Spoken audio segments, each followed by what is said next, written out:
আসসালামু আলাইকুম জয়নাল চাচা, কেমন আছেন? ভালো।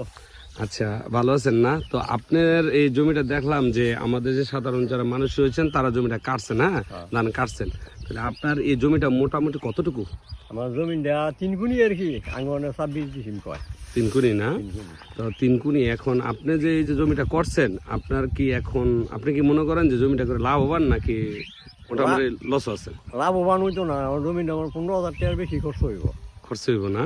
3 গুণি। তো কত হাজার টাকার চাল পাইতে পারেন এরকম? এটা অনুমানিক অনেক করা যাইব না, হয়তো লাভবান না হইতে সমান সমান হইতে পারে। সমান সমান না? আসলে আপনারা এই যে জানেন যে লাভবান হবেন না, অনেকে জানে কৃষকরা আসলে এটা কেন করেন, আসলে বাপ দাদার মানে যে বাপ দাদার ইয়াটা তো ধরে রাখতে হয়। ফাইন ফাইন ফাইন, এটা এটাই আর কি, এটার লাগি করণ আর কি। শখের যে একটা বসে না? হ্যাঁ, হ্যাঁ। না, খুব ভালো লাগছে আসলে। এই জমি কইরা কেমন লাগে? শান্তি লাগেনি?